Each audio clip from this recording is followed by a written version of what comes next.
오늘 말씀의 제목은 그리스도인의 열매입니다.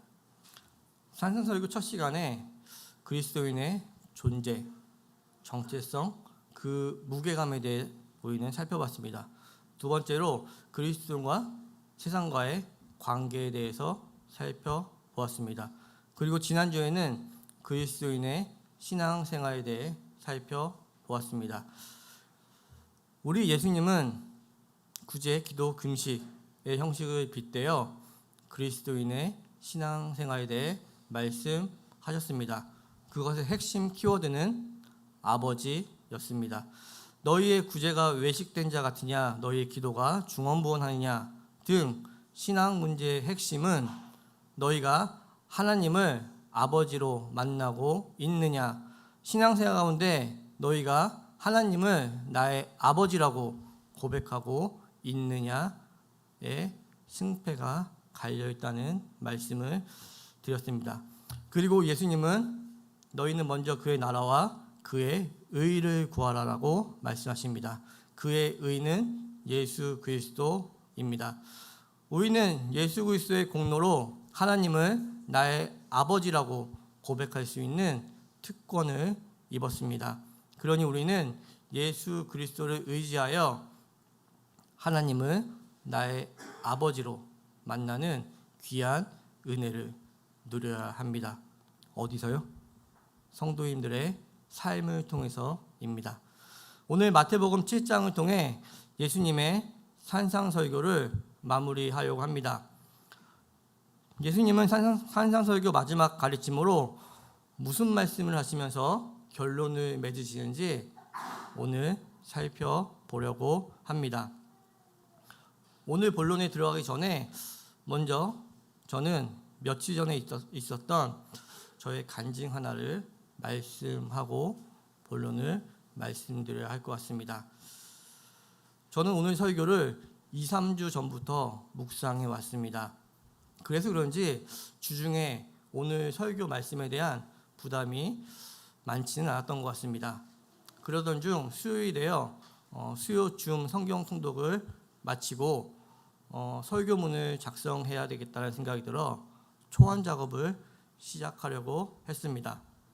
그런데 이상하게 설교문을 작성하는데 제가 그동안에 묵상해 왔던 내용과 전혀 다른 생각들이 들기 시작하면서 설교문이 써지지 않는 것입니다.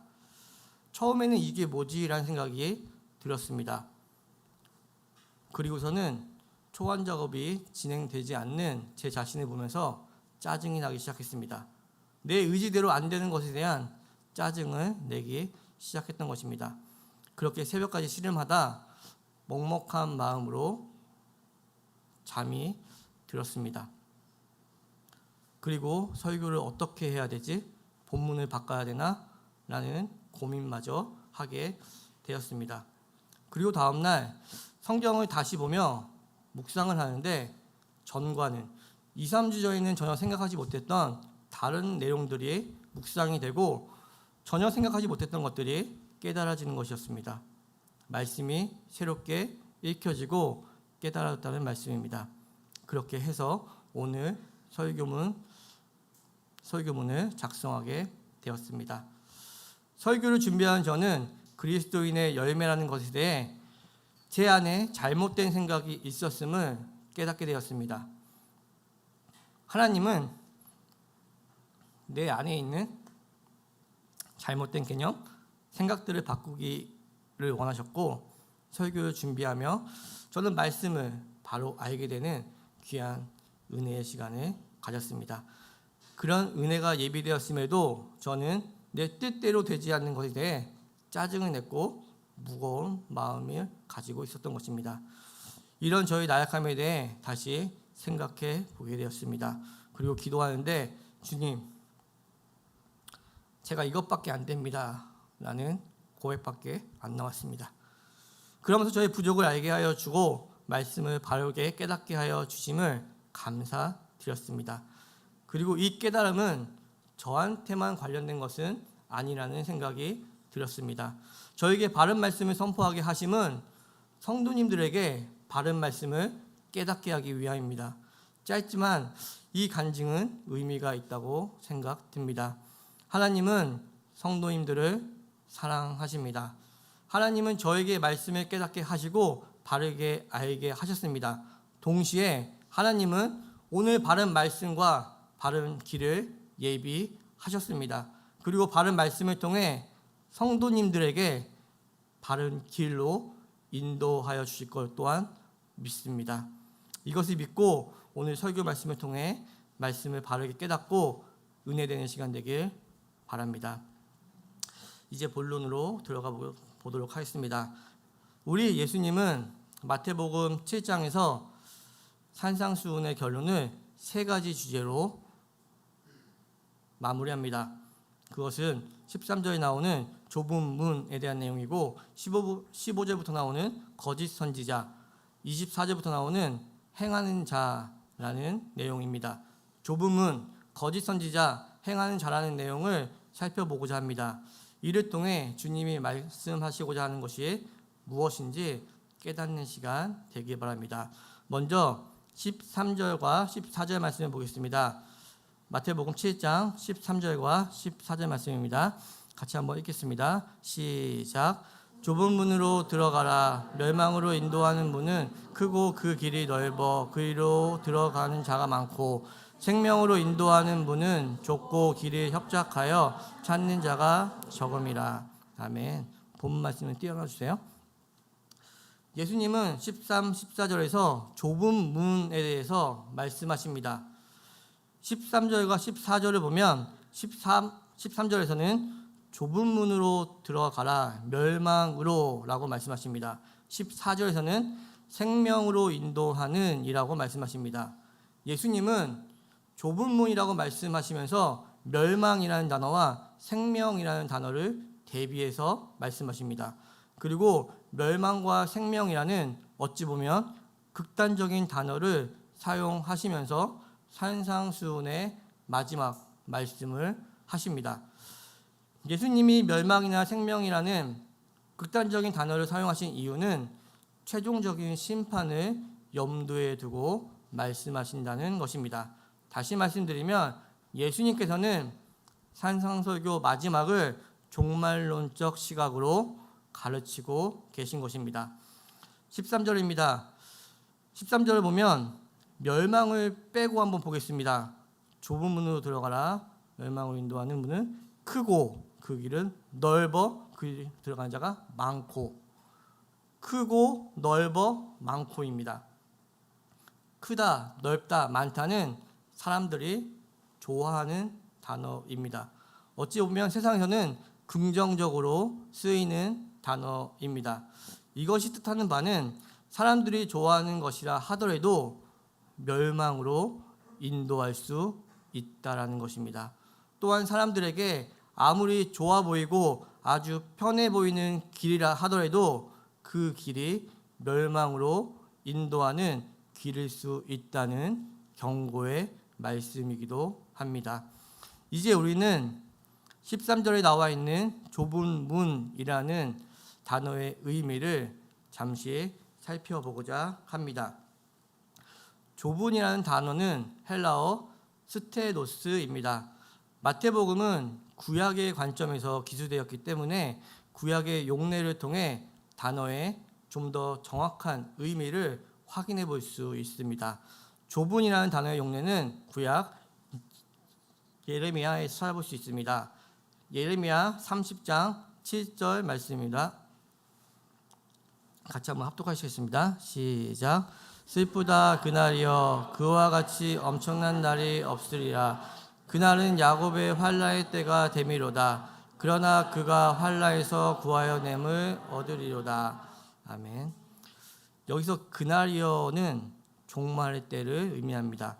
그리고 7절을 보면 환난이라는 단어가 2번 사용됩니다.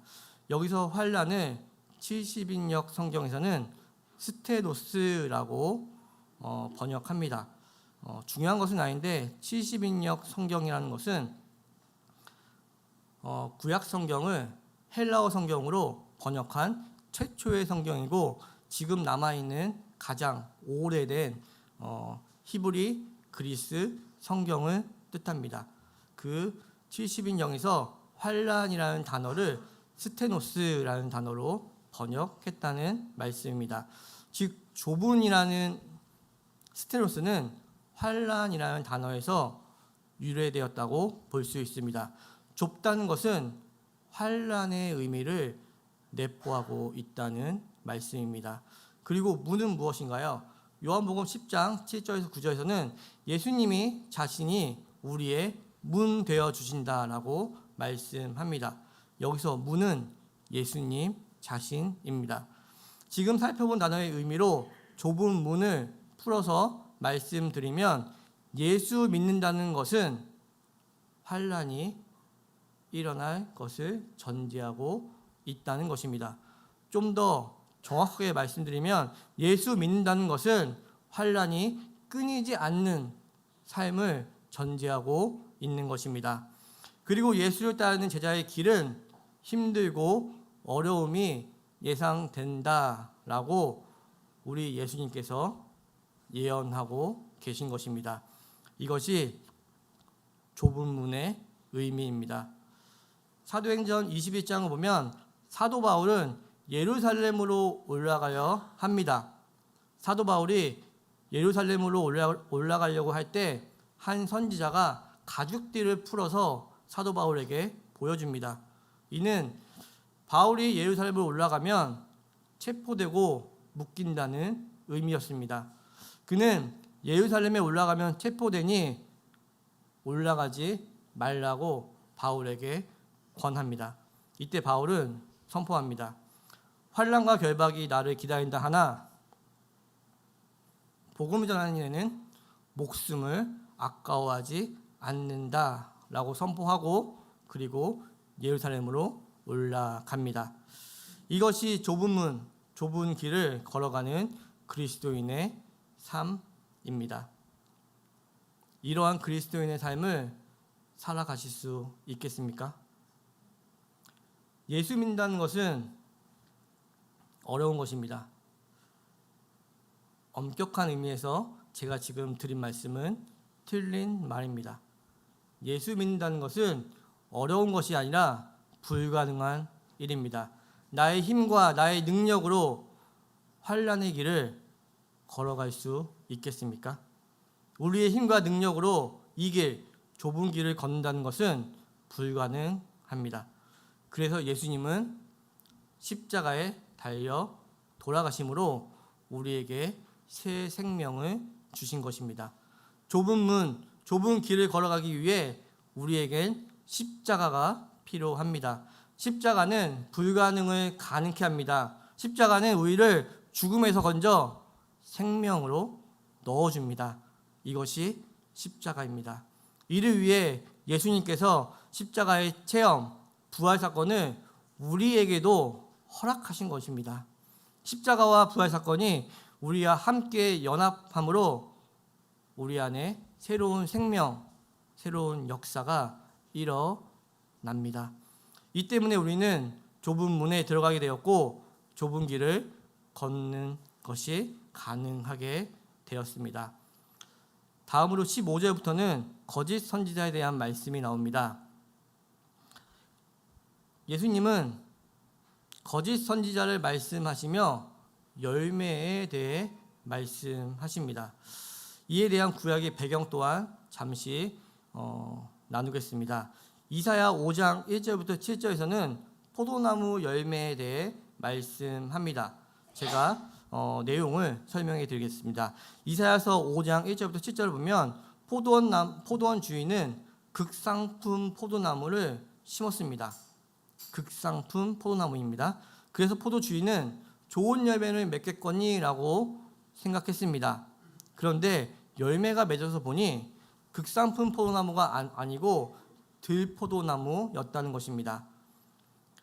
포도원 주인은 극상품 나무를, 좋은 나무를 심은 줄 알았습니다.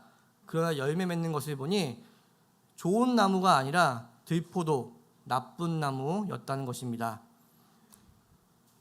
이것은 무엇을 의미하는 것일까요? 지난주에 말씀드렸듯이 신앙생활은 가면을 쓰고 할 수 있습니다. 신앙생활을 연극에서 연기하듯 할 수 있다는 말입니다. 그러나 이것이 최종의 날, 종말의 때에는 다 드러나게 됩니다. 예수님께서는 심판의 때에 열매로 너희가 극상품 포도나무인지 들포도나무인지 다 안다는 경고의 말씀을 하고 있습니다. 여기서 오해하면 안 되는 것이 있습니다. 예수님은 열매로 내가 너희의 정체를 알아챘다라고 말씀하신 것이지, 너희가 좋은 나무, 좋은 열매를 맺기 위해 열심히 무언가를 해야 된다, 무슨 행위를 해야 된다라는 행위를 말씀하고 계신 게 아닙니다. 그럼 이제 예수님이 말씀하시는 좋은 열매가 무엇인지에 대해 잠시 살펴보겠습니다. 오늘 본문은 20절과 21절 말씀입니다. 마태복음 7장 20절과 21절 말씀입니다. 같이 한번 읽겠습니다. 시작. 이러므로 그들의 열매로 그들을 알리라. 나더러 주여 주여 하는 자마다 다 천국에 들어갈 것이 아니요 다만 하늘에 계신 내 아버지의 뜻대로 행하는 자라 들어가리라. 아멘.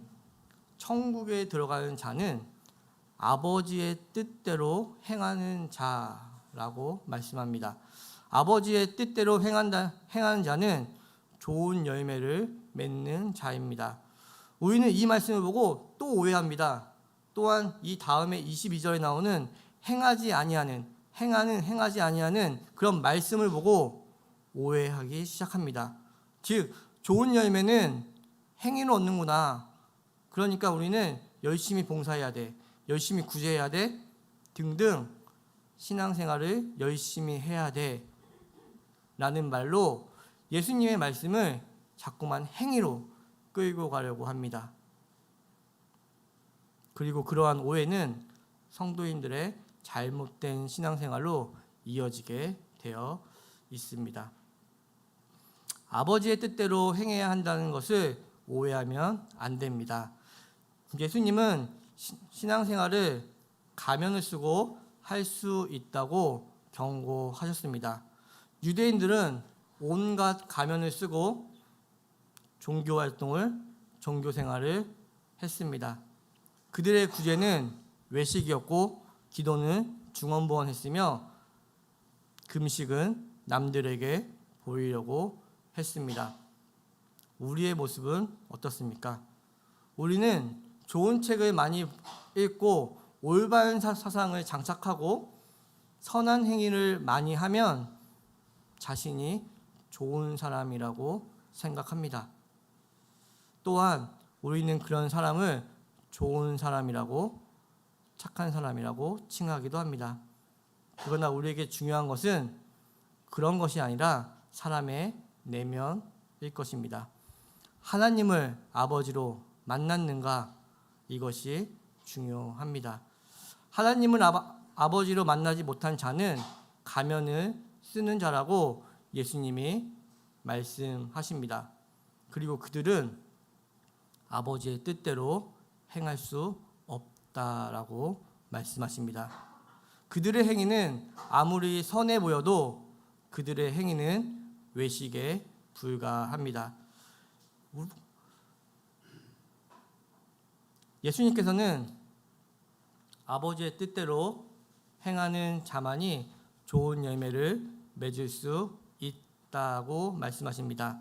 이 말은 그들의 신앙생활 중 하나님을 아버지로 만난 자가 내면으로 맺어지는 것이 좋은 열매라는 것입니다.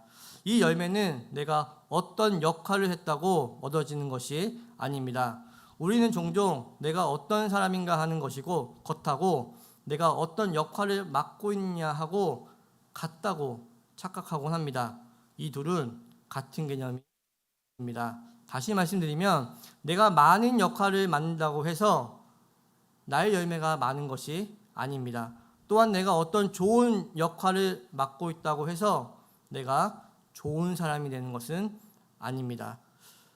예수님께서 말씀하신 열매는 내면으로부터 나오는 것을 의미합니다.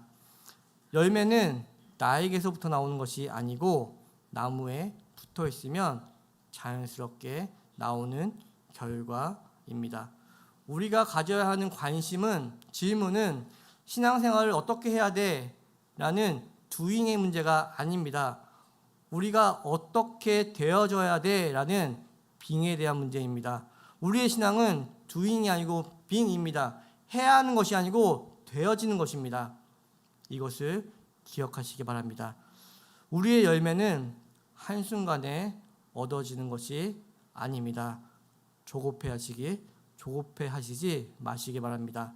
다른 사람에게도 그렇고 나 자신에게도 마찬가지입니다.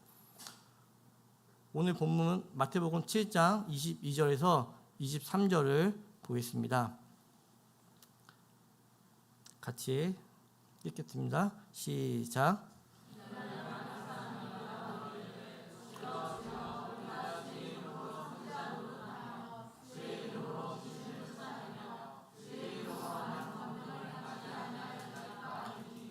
그때 내가 그들에게 밝히 말하되 내가 너희를 도무지 알지 못하니 불법을 행하는 자들아 내게서 떠나가라 하니라. 아멘. 그날에 즉 심판의 날에 많은 사람들은 자신을 열심히 변호할 것이라고 말씀합니다. 그들은 내가 주님의 이름으로 선지자 노릇을 하지 않았습니까? 귀신을 쫓아냈습니다. 그리고 많은 권능을 행했습니다. 라고 자신의 행적을 주장한다는 것입니다. 그들은 자신이 행한 것이 다 가짜입니까? 라고 예수님께 항변할 것입니다. 그러나 예수님은 내가 너희를 알지 못한다 라는 말씀을 하십니다. 그러면서 예수님은 그들을 불법을 행하는 자들이라고 말씀하십니다. 예수님의 진단인 무엇입니까? 그들이 주님의 이름으로 선지자 노릇을 하건 귀신을 쫓건 많은 권능을 행했던 간에 그것이 중요한 것이 아니다라고 말씀하고 계신 것입니다. 그리고 그런 행적들로 좋은 열매를 맺는 것이 아니다라고 하시며 심지어 그들을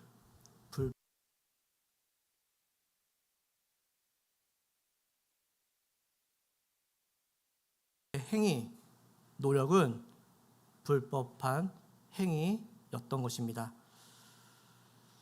이 말씀은 우리에게도 경각심을 일깨워주는 말씀일 것 같습니다. 그러면 여기서 말하는 불법은 무엇을 의미하는 것일까요? 이제 불법을 정의하기 위해 세 번째 주제로 연결됩니다. 세 번째 주제는 불법이 뭔가를 정의하기 위함입니다. 오늘 본문 24절 말씀입니다. 같이 한번 읽겠습니다. 시작. 그러므로 누구든지 나의 이 말을 듣고 행하는 자는 그 집을 반석 위에 지은 지혜로운 사람 같으니니. 아멘. 불법을 뭐라고 말씀하십니까? 불법인지 아닌지는 기초의 싸움이라는 것입니다. 너희가 기초를 어디에 쌓았는가? 그것이 불법인지 아닌지를 구분하는 기준이라는 것입니다. 반석 위에 기초하지 않는 모든 인생, 삶, 신앙생활은 예수님께서 다 불법하다고 판단하신다는 것입니다. 여기서 반석은 예수 그리스도입니다. 우리의 인생이 예수 그리스도라는 기초 위에 집을 짓지 않으면 그것이 아무리 그럴듯해 보여도 그것은 불법일 수밖에 없습니다. 즉 21절에 나오는 아버지의 뜻대로 행하는 자는 반석 위에 집을 짓는 것을 의미합니다. 반석 위에 집을 짓는 것이 아버지의 뜻대로 행하는 것이라는 말씀입니다. 다시 말씀드리면 예수님이 행한다고 말씀하는 것의 의미는 우리가 흔히 오해하는 윤리, 도덕적으로 반듯하거나 신앙적으로 더 열심을 내야 한다는 행위를 의미하는 것이 아닙니다. 예수님의 말씀은 아버지의 뜻대로 행하는 것은 반석 위에 집을 짓는 것입니다. 우리의 기초가 예수 그리스도께 있냐 이것입니다. 여기서 초점은 집을 짓고 있느냐 안 짓고 있냐가 아닙니다. 집을 짓긴 하는데 열심히 내긴 하는데 그 기초가 어디에 있냐라는 것입니다. 예수님이 아버지의 뜻대로 행하는 것에 대해 말씀하시며 우리에게 묻고 있는 것입니다. 너희는 반석 위에 집을 짓고 있느냐? 너희는 나와 연합하고 있느냐? 너희의 삶에서 너희는 나를 닮아가고 있느냐? 너희는 내가 걸어간 길을 따라오고 있느냐? 이것을 묻고 계신 것입니다. 산상설교를 통해 예수님이 말씀하고자 하시는 내용이 무엇입니까? 예수님은 오늘 성도님들에게 너희가 반석 위에 집을 짓고 있느냐? 너희의 기초가 예수 그리스도냐? 너희의 삶을 통해 나를 닮아가고 있느냐? 너희의 삶이 나를 뒤따르고 있는 것이냐에 대한 말씀을 산상설교 마지막 시간에 하고 계신 것입니다. 제가 이렇게 말씀드려도 종종 그래도 우리는 순종 행위가 있어야 돼 라고 말씀하시는 분이 지금도 생각하시는 분이 있으실 수 있습니다. 그 말씀 맞는 말씀입니다. 우리의 신앙생활 가운데 순종은 중요합니다. 바르게 행하는 것 또한 중요합니다. 그러나 잘 생각해 보시기 바랍니다. 우리의 행위나 순종이 완전하다, 온전하다, 순결하다라고 말할 수 있나요? 우리의 행위, 순종은 완전하지 않습니다. 그럼에도 하나님께서는 우리의 순종을 요구하십니다. 그 말 맞습니다. 그래서 우리의 신앙생활 가운데 순종과 바른 행실은 중요합니다. 우리의 순종, 행위는 기초가 예수님께 온전히 붙어 있으면 자연스럽게 나오는 결과물입니다. 예수님이 산상설교를 마치면서 그리스도의 열매는 순종, 행위라고 말씀하고 있는 것이 아니라는 말씀을 드렸습니다. 예수님이 말씀하고 계신 초점은 우리는 반석 위에 집을 짓고 있는가입니다. 또한 너희의 열매는 다름 아닌 예수 그리스도여야 한다는 것입니다. 저는 오늘 말씀을 마치며 사도행전 7장에 나오는 스데반 집사의 이야기를 좀 나누려고 합니다. 사도행전 7장에서 스데반 집사는 설교를 합니다. 청중들의 마음을 찌르는 은혜로운 설교였습니다. 듣는 청중은 마음이 찔렸습니다. 그러나 그들은 마음이 찔려 이를 가게 되고 성령이 충만한 스데반을 죽이는 사건이 기록되어 있습니다. 스데반 입장에서 보면 이 상황은 황당하기 그지없습니다. 앞에서 베드로는 스데반과 동일한 내용의 설교를 합니다. 베드로의 설교 또한 은혜로웠습니다. 청중들이 마음에 찔림을 받았습니다. 그리고 베드로의 설교를 들은 자들은 회개하여 세례를 받습니다. 무려 3,000명이나 세례를 받고 신자가 됩니다. 스데반은 이 정도는 아니더라도 자신의 설교를 듣고 회개한 자들이 생기고 자기를 설교가 너무 좋았다라고 말하는 것들을 기대했을지 모르겠습니다. 그러나 그들은 회개는 마다하고 스데반을 돌로 찍어 죽입니다. 이 상황에서 스데반은 기도했을 것입니다. 이게 무슨 상황일까요? 주님이 전하라고 해서 주님의 말씀을 전하지 않았습니까? 저를 이들에게서 구해주세요 라는 내용으로 기도를 드렸을 것입니다. 그러나 주님의 대답은 노였습니다. 너가 여기서 죽어야 돼 라는 말씀입니다. 스데반이 이런 주님의 뜻, 즉 내가 여기서 죽어야 한다라는 정확한 의미를 알았을까요? 아마 그 당시 스데반은 몰랐을 것입니다. 그러나 스데반의 반응은 너무나 놀랍습니다. 성경을 하나 보겠습니다. 사도행전 7장 60절과 누가복음 23장 34절 말씀입니다. PPT 띄워주세요. 사도행전 7장 60절 말씀은 스데반이 돌에 맞아 죽을 때 한 말이고, 밑에 나와 있는 누가복음 23장 34절 말씀은 예수님이 십자가에 달려 돌아가실 때 하신 말씀입니다. 우리 연달아서 두 절을 같이 읽도록 하겠습니다. 시작.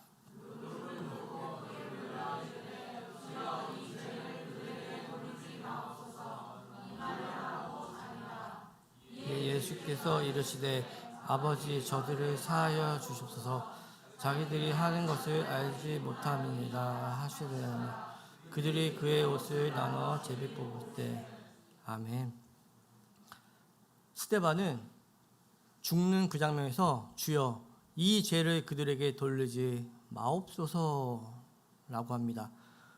예수님께서는 십자가에 달려 돌아가시며 저들을 사하여 주옵소서라고 말씀합니다.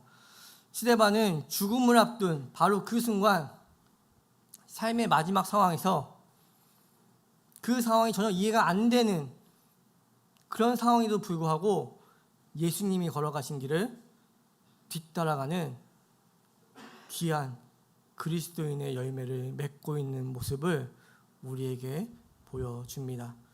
이것이 오늘 예수님이 말씀하시는 그리스도인의 열매, 반석 위에 집을 짓는 지혜로운 자, 예수 그리스도를 뒤따르는 모범이 되는 것입니다.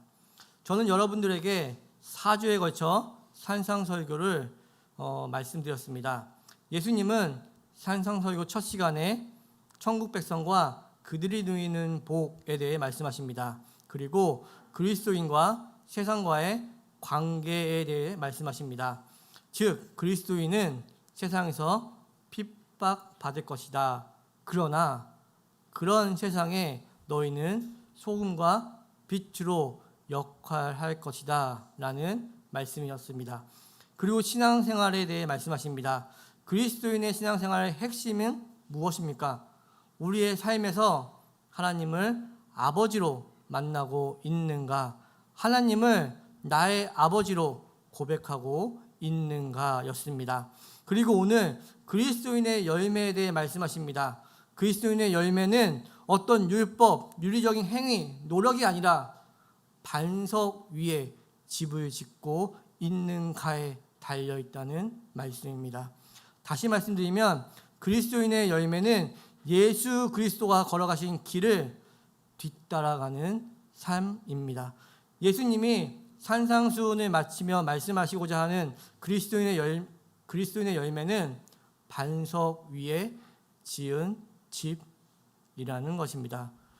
여기까지 오셨으면 이제 산상설교를 역순으로 이해하셔도 그것 또한 우리에게 은혜가 있습니다. 마지막으로 예수님은 그리스도의 열매를 반석 위에 집을 짓는 것이라고 말씀하십니다. 반석은 예수 그리스도라고 말씀드렸습니다. 예수 그리스도 위에 집을 짓는 것, 이것이 그리스도인의 열매입니다. 반석 위에 집을 짓는 자, 즉 그리스도인들은 신앙생활을 통해서 하나님을 아버지로 만나는 자들입니다. 신앙생활을 통해 하나님을 나의 아버지라고 고백하는 자들입니다. 우리는 예수 그리스도를 의지하여 하나님을 나의 아버지라고 부를 수 있는 특권을 입은 자라는 말씀입니다. 그러나 그런 특권을 받은 우리도 세상에서는 핍박을 받습니다. 그러나 예수님은 세상에서 너희가 핍박받을지라도 너희는 세상의 소금과 빛이야, 소금과 빛으로 존재할 것이다 라고 말씀하십니다. 이것을 잊지 말라고 말씀하십니다. 그리고 예수님은 그리스도인, 세상에서 핍박받는 우리는 이미 복을 가지고 있는 자다. 우리에게는 이미 복이 임했다라고 말씀하시는 것입니다. 성도님들의 삶이 이미 임한 복을 누리시기를 축복합니다. 성도님들의 삶이 이미 임한 복을 완성해 나가며 온전히 누리시는 귀한 그리스도의 삶 되시길 주님의 이름으로 축복합니다. 기도하시겠습니다. 아버지 감사합니다. 예배를 허락하시어 말씀을 나누게 하시고 찬송으로 영광을 돌리게 하시고 기도하게 하심을 감사합니다. 그리스도인의 열매에 대해 말씀을 나누었습니다. 성도님들의 신앙생활이 무엇을 해야 하는가에 초점이 맞춰져 있는 것이 아니라 무엇이 되어가는가에 초점이 맞춰지기를 원합니다. 또한 그들의 열매가 하나님의 뜻대로 행하는 자, 즉 반석 위에 집을 짓는 자들이 되게 하여 주시옵소서. 세움누리교회 성도님들에게 하나님을 아버지라 부를 수 있는 특권 주셔서 감사합니다. 또한 성도님들 세상에서의 고난과 핍박을 잘 이겨나가게 하여 주시고 천국 백성에게 이미 허락된 복을 온전히 누릴 수 있는 귀한 그리스도인 되게 하여 주시옵소서. 이 모든 말씀 우리 주 예수님을 의지하며 기도드립니다. 아멘.